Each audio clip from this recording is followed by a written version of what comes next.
Adulting is realizing that trying to be like them, it's only gonna make you more and more invisible to their eyes. I had a tough time accepting the fact that the more I seek validation from others, the more they will reject me. And it wasn't because they saw me trying.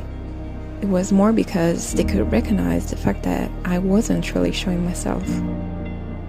I showed a version of me that I thought they would appreciate more, but at what cost? It was an unconscious process. It starts with buying the cool things, watching the newest shows, and then it develops in using the same slang enough to be included in their inside jokes, but I never made it to the point, right? I began not even being able to recognize myself anymore. Even in those little changes that I thought wouldn't hurt me. Because at one point, it becomes more painful to see yourself completely lost instead of not accepted. And then the realization came in like a wave, out of nowhere. And I look at all the books I read in which I didn't see myself. The clothes that I wore that clashed with my skin tone. The terms I used that made me uncomfortable. Why are you doing this to yourself? What is that you like so much about them to get to the point of turning down yourself? A little change is not a change for the better if what it does is putting out there a face that's not yours.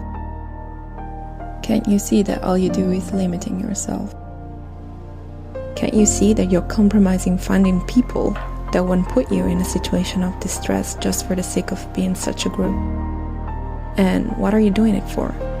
Don't you think that out of all the people of the world, there's not somebody out there that will look inside you and smile at the thought of you being exactly the way you are?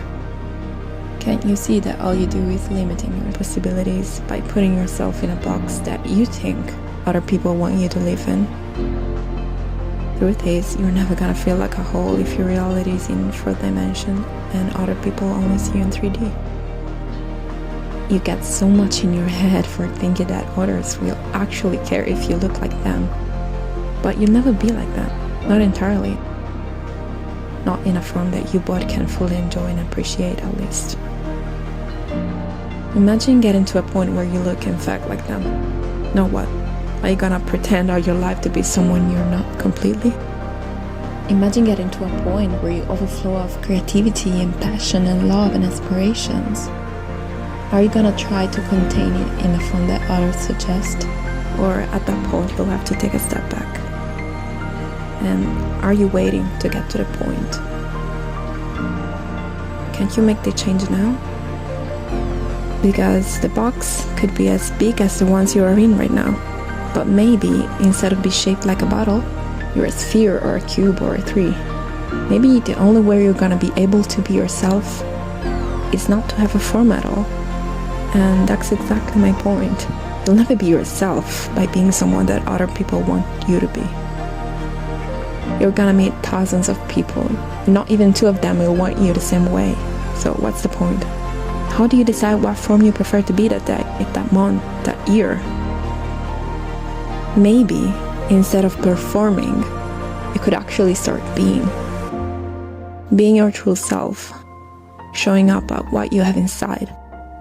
As the person with the bizarre haircut and the questionable choices. Now is the time that you give yourself the possibility of creating and breathing in a space that can change through time and dimension. Maybe you're more than what you put yourself up to. Have you ever thought about that?